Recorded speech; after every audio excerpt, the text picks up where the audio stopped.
여러분들에게 한 사람을 소개하고 싶은데요. 존 맥케인이라고 하는 고인이 되었지만 대통령 후보로 나왔던 그 상원 의원 중에 한 분이거든요. 이분이 타임이라고 하는 시사 주간지에서 그 맥케인에 대한 그 소개한 것을 쭉 해설한 것을 읽어보았는데, 월남전에 참전했다가 포로가 됐대요. 근데 살아남았습니다. 하노이 감옥에서 살아왔거든요. 근데 이분의 집안이 군인 집안이에요. 할아버지, 그 다음에 또 아버지가 해군 제독입니다. 그러니까 평생 바다에서 보냈던 바다의 영웅들로 알려진 분인데요.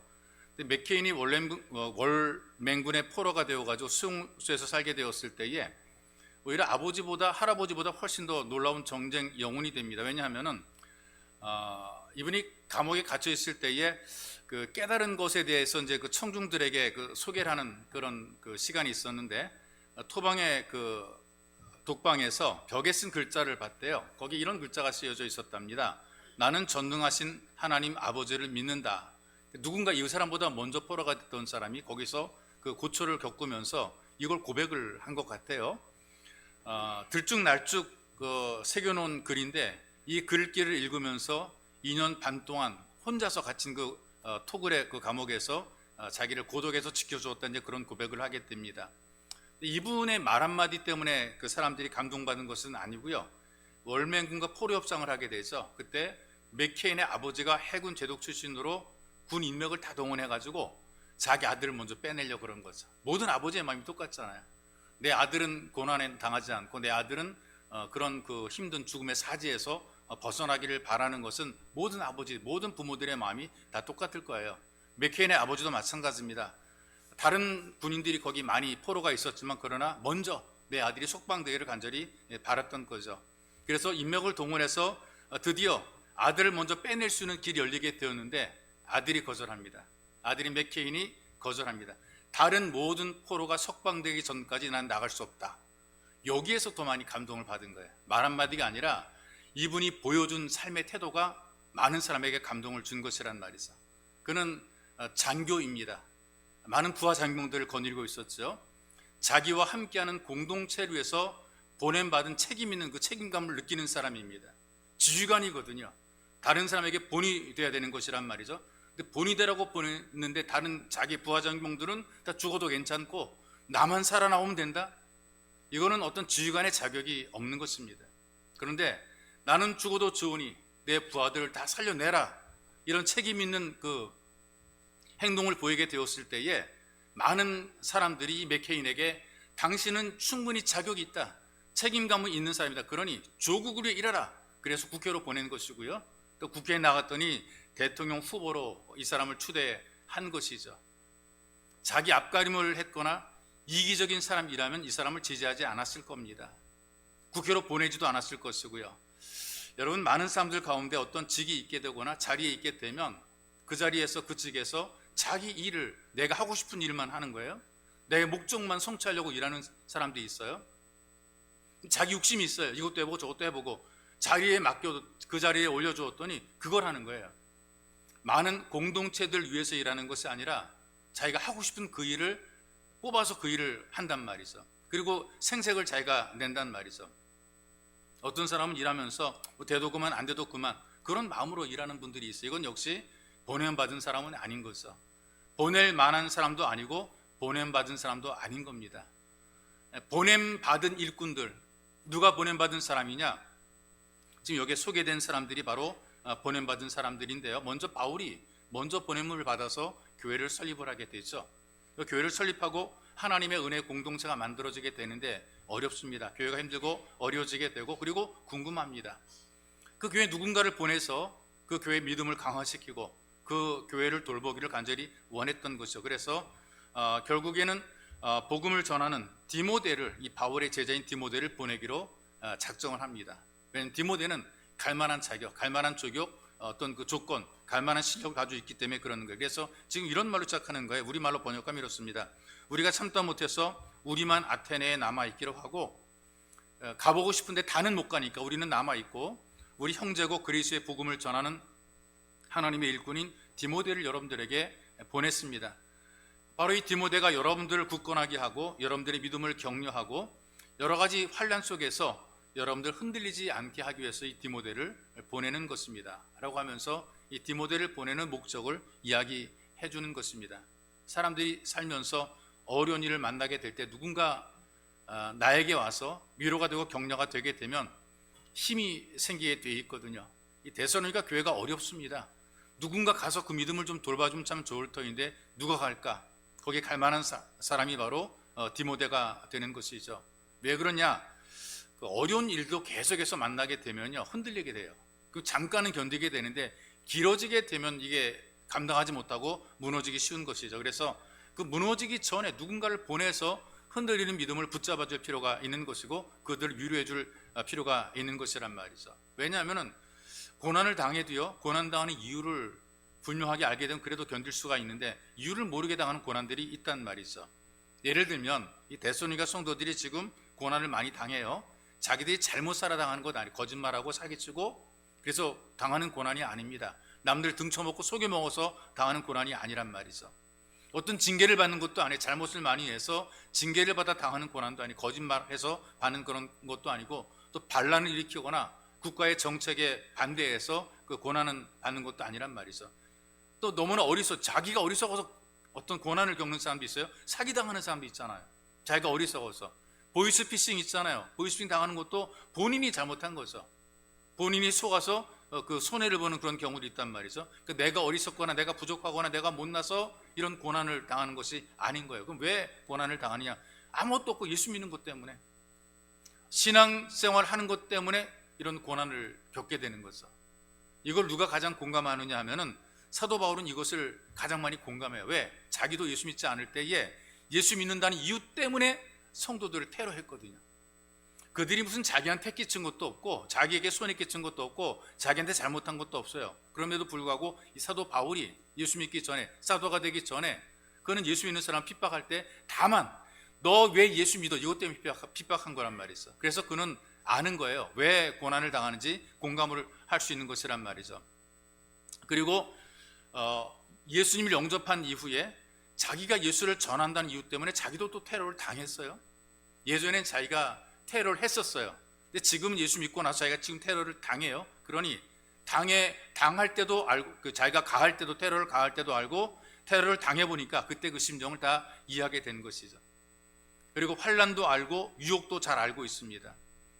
그러면서 자기는 그 속에서 하나님의 은혜 가운데 믿음을 지켜왔기 때문에 환난 속에서 믿음을 지키는 것도 본인이 감당했었고 또 그런 사람도 목격을 했던 거죠. 그래서 이 바울이 고난이 사라지는 걸 기도하는 것보다 고난 중에서 믿음을 지켜내기를 기도합니다. 우리는 어떤 일이 좀 사라지기를 없어지기를 기도하는데 없어지는 게 아니라 이걸 지켜내기를 기도하는 것이란 말이에요. 뭐가 문제냐? 우리 앞에 있는 고난이 문제가 아니라는 거죠. 바로 우리 자신이 믿음을 지켜내는 것이 문제라는 거예요. 믿음을 뺏기지 않고 믿음을 지키는 것, 이게 더 중요한 거죠. 그래서 이 믿음을 굳게 하기 위해서 디모데를 보낸다라고 목적을 분명히 이 디모데를 보내는 겁니다. 환난이 많아요. 근데 흔들림이 없이 믿음을 지켜낼 수 있도록 하기 위해서 이 디모데를 지금 보내는 것이죠. 그래서 우리가 예수 믿고 나서 이 땅에서 보냄받은 목적도 같은 거라고 생각이 되는데 3절에 이렇게 얘기를 합니다. 이 여러 환난 중에 흔들리지 않게 하려 함이라. 우리가 이것을 위하여 세움 받은 줄을 너희가 친히 알리라. 성도들이 흔들리지 않도록 우리가 세움 입었고 우리가 보냄 받았다, 이제 그런 의미로 얘기를 하는 것입니다. 여러분, 지금도 이 지구촌에 우리 진짜 편하게 예수 믿는데요, 다른 이유 아무것도 없고 예수 믿는다는 이유 때문에 고통을 당하고 핍박을 받는 사람들이 지금도 많아요.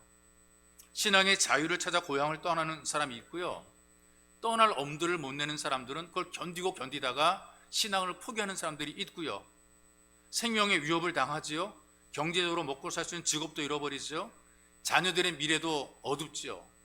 예수 믿는 집안의 자녀는 길이 열리지가 않고 공부도 안 시킨단 말이에요. 그러니까 언제 어디에서 누구한테 맞을지, 테러 당할지 아무도 모릅니다.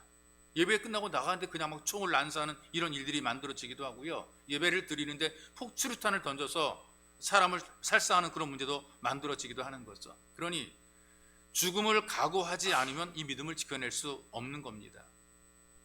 그러나 예수를 믿지 않으면 생명 위협도 당하지 않고 먹고 살 수 있는 일감도 주어지게 되고 우리 자녀들이 다른 아이들과 어울리고 공부할 수 있는 환경이 만들어지게 되는 거예요. 이런 환경이면 여러분들은 어떻게 할 것 같아요? 믿음을 지켜낼 것 같아요? 차라리 믿음을 포기하고 먹고 살 길을 택할 것 같아요? 뭐 물어보는 내가 바보일 수 있겠죠. 사실 우리가 하는 생각처럼 쉬운 일이 아니에요. 어렵습니다. 목숨을 걸고 예수 믿는 것은 정말 쉬운 일이 아니거든요. 지금 우리는 너무나 행복한 거예요. 왜냐하면 이미 우리의 믿음의 선배들이 목숨을 걸고 예수 믿어서 이만큼 만들어 놨잖아요. 이미 이 자리를 만들어 놓는 것은 우리의 믿음의 선배들이 목숨을 걸고 믿어서 우리로 하여금 신앙의 자유를 준 거란 말이에요. 지금도 마찬가지 여전히 성도들이 환난을 당할 때에 신앙을 포기하도록 계속해서 우리들에게 압박을 하는 거죠. 그리고 또 살다 보게 되면 뭐 신앙의 압박이 아니더라도 어려움들이 있잖아요. 고난이 있단 말이죠. 우리가 어떤 선택하게 할 때에 고난이 없는 쉬운 길을 선택하도록 만드는 거예요. 하나님이 없는 안 계신 넓은 길로 가게 하는 거죠. 이 시험이라는 것이 뭐 개가 꼬리를 친다라는 그런 용어를 쓰기도 하는데 살살살 꼬리를 치면서 우리로 하여금 잘못된 길로 이끌어가게 만드는 겁니다. 그래서 이 데살로니가의 성도들이 어려움 가운데서 유혹에 빠지거나 시험 당해서 믿음을 포기하지 않도록 하기 위해서 이 디모데를 지금 보낸 것입니다. 여기에서 짚고 넘어갈 건 뭐냐? 예수를 믿어도 하나님의 자녀가 되어도 환난이 있다. 이걸 우리가 잘 알고 있어야 됩니다. 예수 믿으면 다 없어질 것 같은데, 예수 믿으면 편할 것 같은데, 예수 믿으면 모든 게 다 만사 형통할 것 같은데 그게 아니란 얘기예요. 예수 믿어도 어려움들이 있다, 이렇게 성경은 우리에게 알려주고 있습니다. 그리고 이런 환난이 있을 것에 대해서 이미 사도 바울이 오래전에 이것을 이미 가리켰다라고 선포를 하고 있어요. 오래전에. 그러니까 이 바울이 데살로니가 교회를 설립을 하고 가리키고 떠날 때 그때 이미 이걸 얘기했다는 거죠. 이렇게 얘기를 합니다. 우리가 너희와 함께 있을 때에 장차 받을 환난을 너희에게 미리 말하였는데, 그때는 아직 환난이 없을 때거든요. 미리 말했다는 것이죠. 과연 그렇게 된 것을 너희가 아느니라. 환난이 아직 없을 때, 처음에 교회가 막 만들어지고 그럴 때에 환난이 있을 거다. 지금 이 현실을 모르게 되니까 분명히 우리들에게 어떤 문제가 많아지게 될 것이고 믿음을 깨뜨리고 파괴하는 문제가 있을 것이다 라고 얘기를 하면서 믿음을 지키는 성도들에게 환난에 대한 예고를 했단 말이죠. 그런 여러분들이 믿음으로 경험하는 환난은 이상하게 올 필요가 없어요. 이것 때문에 여러분들이 너무나 고민할 필요가 없어요. 왜 이러지? 고민할 필요 없어요. 믿음으로 겪는 것이라면 고민할 필요 없어요. 성경이 이렇게 얘기를 하잖아요. 마태복음 5장 10절. 의를 위하여 핍박을 받는 자는 복이 있나니 천국이 저희 것임이라.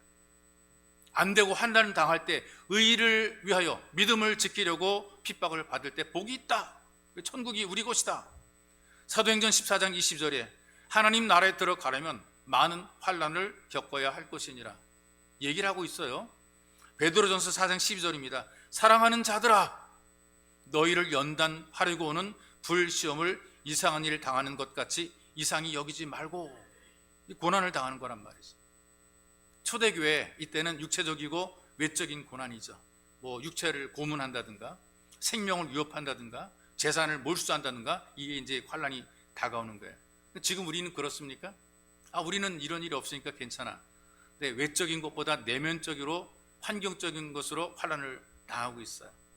개인적인 자존심, 열등감, 우울증, 이기심 이런 것들 때문에 우리가 미혹당하고 환난을 당한다는 것이죠. 환경적으로 보십시오. 육신을 즐겁게 만드는 일들이 굉장히 많아요. 만남도 있고 놀이도 있단 말이죠. 예수 믿는 것이 좋습니까? 세상에 노는 것이 좋습니까? 사실은 세상에 노는 것이 재밌단 말이죠. 세상의 꼬리를 흔들 때 여기에 빠지면 안 되는 것입니다. 성도들이 예수를 믿으면서 남들이 누리는 것을 못 누립니다. 남들이 하는 것을 못합니다. 남들이 가는 곳을 가지 못한단 말이죠. 주일 예배를 드려야 되기 때문에 딱 걸리는 거예요. 토요일 날, 금요일 날, 불금이라 그러니까요. 불금, 황금 같은 토요일이고, 뭐라 그러죠? 불타는 금요일이라고 얘기하더라고요. 불금, 황토라고 얘기를 해요. 금요일 저녁부터 벌써 어떤 나름대로의 여유가 만들어지죠. 금요일까지 일하고, 토요일 쉬고, 주일날까지 쉬고, 2박 3일 연타로 쉴 수 있는 아주 좋은 기회인데, 주일이 껴있기 때문에 이게 못 가는 거예요. 어디 못 가는 거예요. 이 주일 때문에 예배를 드려야 되기 때문에 갈 때 못 가고 놀지 못하는 경우들이 많이 있단 말이죠. 그러니 우리가 못 가고 못하는 일들이 굉장히 많단 말이에요. 그런데도 계속해서 세상은 얼마나 좋아졌는지 모르겠어요. 편하게 갈수록 좋아집니다. 우리를 행복하게 만들고 즐겁게 만들어주는 것이란 말이죠. 그러나 그런 속에서 믿음을 지켜내는 것이 우리들에게 훨씬 더 유익이라고 얘기를 하고 있어요. 그것이 이제 로마서 5장 3절 이후의 말씀을 보게 되면 환난 중에도 즐거워한다. 환난이 인내를, 인내는 연단을, 연단은 소망을 이루는 줄 암이라 그랬거든요. 여러분, 이 성도들이 환난 중에도 기뻐할 줄 아는 비밀을 가진 사람들이거든요. 환난이 좋아서가 아니에요. 내가 겪는 마음의 고통이라든가 환경적인 어려움들이 이게 좋기 때문에 그러는 것이 아니고요. 이런 환난이 있어도 영원한 것 아니다. 끝날 때가 있다. 그리고 우리들에게는 더 큰 소망이 있다. 이것 때문에 우리가 이 환난에 대해서 대수롭지 않게 생각하는 것이죠. 불행이라고 하는 것이 예수 믿는다고 없어지는 것 아니거든요. 누구나 약해질 때 있고요. 실패합니다. 근심하고 곤란 중에 거하는 거란 말이죠. 약할 때 강해지는 믿음이 필요한 것이고 어렵고 힘들고 낙심할 때에 하나님 덕도 의지하는 이 믿음이 필요한 것입니다. 그래서 우리가 환난 중에 흔들리고 시험에 무너지는 사람이 아니라 환난과 시험을 이기고 한 단계 위에 서는 믿음의 사람들이 돼야 되는 것이죠. 이 디모데가 보내받은 이유가 바로 이것입니다. 특별히 무엇보다 성도들의 믿음이 얼마나 되었는가, 어느 정도 수준인가, 이것도 한번 체크를 해보기 위해서 보내받았다 그랬어요. 5절에 보십시다. 이러므로 나도 참다 못하여 너희의 믿음을 알기 위하여 그를 보내노니. 듣기는 하는데 직접 못 보니까 궁금하지 않겠어요? 확인이 필요한 거란 말이죠. 그래서 디모데를 보냅니다. 혹 시험하는 자가 너희를 시험하여 우리 수고를 헛되게 할까 함이니. 이런 표현을 쓰고 있어요. 여기 시험하는 자가 누구냐 하면은 예수님을 박해하고 예수 믿는 사람을 박해하고 박해인 유대인들이나 또 데살로니가 살고 있는 불신자들이 전부 다 시험하는 자들인데, 이걸 좀 더 깊이 들어가 보게 되면 사탄의 역사입니다. 이 사탄을 성경이 어떻게 표현한 줄 아세요? 귀신의 왕으로, 살인한 자로, 거짓말장이로, 이 세상의 임금으로, 악한 자로, 대적하는 자로, 꾀이는 자로, 참소하는 자로, 이런 별명들을 가지고 활동을 많이 하게 되는데 거짓과 이간에 능하다 그랬어요. 사탄이 말 그대로 시험하는 자가 되고 이간하는 자가 되어서 우리 믿음을 흔들어내는 거죠. 믿음을 약하게 만들고 나태하게 만들고, 그리고 또 심령을 완악하게 만들고 강팍하게 만들고 마음을 모질게 만들어서 하나님 말씀에 마음을 닫고 자꾸 죄를 짓게 만들어내는 겁니다. 그래서 성경은 우리에게 마귀를 대적하라 이렇게 요청을 하고 명령을 하고 있는 거란 말이죠. 그렇다면 우리는 어떻게 되느냐? 점검이 필요한 거예요. 정말 내가 믿음으로 살고 있는가? 나는 믿음으로 행하고 있는가? 말만 믿음으로 하는 것이 아닌가? 내 행동과 삶 속에 믿음이 있는가? 생각만 믿는가? 이걸 우리가 한번 점검해 볼 필요가 있단 말이죠. 믿음이라는 것도 사실은 뭐 모양도 없고 색깔도 없고, 도대체 어떻게 이 믿음을 측정이 가능하냐? 삶을 통해 증명이 되는 것입니다. 어떻게 말하냐? 어떻게 사느냐? 어떻게 행동하는가? 이걸 통해서 우리 믿음이 증명이 되는 것입니다. 그래서 믿음으로 구원받은 사람들은 그 믿음을 증명하는 것이 자기 행위를 통해서 증명하게 되어 있습니다. 그렇다면 가장 자기 믿음 상태를 잘 아는 것이 누구냐? 자기입니다. 내 믿음을 내가 알고 있단 말이죠. 가장 잘 알고 있어요. 남들은 몰라도 나는 알고 있어요. 여러분들이 몸이 아파 병원에 가잖아요. 첫 번째 뭐라고 물어봅니까? 문진을 하잖아요. 환자한테 증상을 물어보죠. 어디가 아픈가? 언제부터 아팠는가? 얼마큼 아픈가? 이걸 다 듣고 난 다음에 진찰을 하고 검사를 하게 되는 거죠. 자기가 증상을 알고 있다는 얘기예요. 자각 증상이 있기 때문에 병원에 간 것이란 말이죠. 환자 자신이 뭔가 느껴요. 난 지금 머리가 아프고 배가 아프고 난 지금 뭐 팔다리가 쑤시고 이런다면 나만 아는 내 어떤 고통이 있단 말이에요. 남들은 몰라요. 근데 나는 알아요. 그러니까 가니까 의사가 물어보잖아요. 어디가 어떠시냐고. 얘기를 하게 되면 그제서 이제 의사가 진단하는 거란 말이죠. 믿음이 자기가 알아요. 자기가 느낀단 말이죠. 좋아졌는지 멀어졌는지, 교회가 좋다든지 싫다든지, 기도 생활 열심히 한다든지 소홀히 한다든지, 요거 한번 둘러볼 필요가 있는 것이죠. 자기 믿음은 자기가 알기 때문에 점검이 필요한 것입니다. 또 두 번째로 누가 내 믿음을 많이 아느냐? 가장 가까이 있는 사람이 자기 믿음을 알고 있는 것이죠. 나보다 함께하는 가족, 직장과 일터에서 서로 교제하는 직원들, 친구들, 그리고 함께 나누는 이웃들이 그 사람 믿음을 가장 잘 아는 거란 말이에요. 처음에 교회 나온 사람이 있어요. 이 사람이 현관에 들어서 깜짝 놀랍니다. 교회 현관에 들어서가 뒤로 발랑 자빠질 뻔했어요. 왜 그러냐면 매일 만나는 직장 동료가, 늘 직장에 일하는 직장 동료가 현관에서 이제 안내를 하고 있는 거예요. 근데 안내인데 그 사람이 한 말이 중요해요. 저 친구가 교인인 줄을 꿈에도 몰랐대요. 안내하는 그 사람이 교인인 줄 몰랐대. 왜? 이틀에 걸려 한 번씩 자기랑 술 마시고 고스톱 치는 친구래요. 그러니 이 사람이 교회 다니는지 어떻게 알았겠냐는 거죠. 집사는커녕 교인인들도 몰랐는데 어떻게 현관에 서 있느냐, 이 사람이 놀랐다는 거죠. 가장 가까운 사람이 잘 아는 거죠. 남편의 믿음은 함께 사는 아내가 잘 알고요, 아내의 믿음은 함께 사는 남편이 너무나 잘 알고 있단 말이에요. 부모들의 믿음은 자녀가 잘 알고, 또 자녀들의 믿음은 또 부모가 알고 있어요. 성인 분자인 척 흉내내고 경건한 척 꾸며도 가까운 사람이 이건 아닌데 고개 흔들게 되면 아닌 것이죠. 더 중요한 게 뭐냐면, 자기도 잘 모르고 가까운 사람도 잘 모르는데 하나님은 다 아시고 계신단 말이에요. 우리가 어떻게 하나님 속일 수가 있겠습니까? 얼마나 하나님께서 우리를 아시느냐. 시편 139편의 말씀이거든요. 앉고 일어서는 것을 아신다. 내 생각을 아신다. 내 모든 행위를 아신다. 그리고 어떤 것까지 아시냐면은 내 혀 속에 있는 말을 아신다는 거죠. 이게 무슨 말인지, 내가 아직 말 안 하는데 내가 무슨 말을 할 것인가까지 알고 있다, 이 말이 있어. 이 하나님께서 우리 마음도 아신단 말이에요. 그래서 여러분, 우리가 자기가 자기에게 속을 수 있어요. 내가 나한테 속을 수 있어요. 자기가 굉장히 믿음이 좋은 사람인 것처럼 자기가 속을 수가 있어요.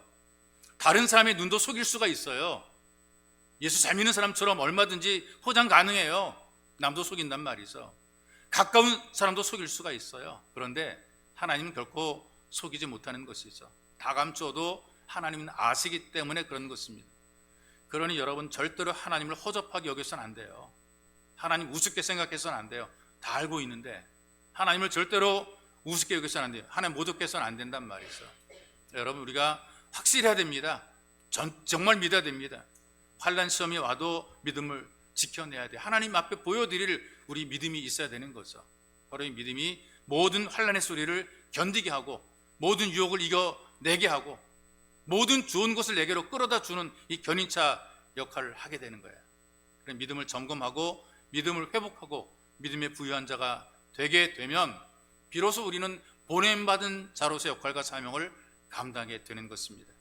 하나님께서 지금 우리들에게 말씀을 보내셔서 우리 믿음을 확인하게 만드십니다. 그리고 이 확인된 믿음을 가지고 주님의 일을 하게 하시는 것이고, 그리고 이 확인된 믿음을 가지고 세상에서 복의 통로로 쓰임받게 하십니다. 여러분들이 믿음으로 충만하시기를 주님의 이름으로 축복합니다. 살아계신 하나님, 너무나 고맙습니다. 현실을 돌아볼 때, 우리 자신의 모습을 볼 때 우리는 참 부족하기 그지없는데 여전히 사랑하시고, 여전히 품어주시고, 여전히 덮어주시고, 여전히 세우셔서 하나님의 일들을 감당하게 도와주시고 예배자가 되게 하시며 또 주님을 섬기도록 인도하시니 하나님 너무나 고맙습니다. 주님, 우리가 이 하나님 은혜를 깊이 깨닫게 도와주시고 우리 믿음을 다시 한번 점검하며 깊이 생각하며 진짜 믿음으로 하나님 앞에 보여드릴 믿음으로 세워지게 하시고 이 믿음으로 보냄받은 자의 삶을 살아가도록 은혜를 덧입혀 주옵소서. 그래서 쓸만한 사람, 쓰임받는 사람으로 하나님의 기쁨이 되게 우리를 도와주옵소서. 하나님의 교회가 힘있게 세워지게 능력을 더하여 주옵소서. 보배로우신 예수님의 이름으로 기도하옵나이다. 아멘.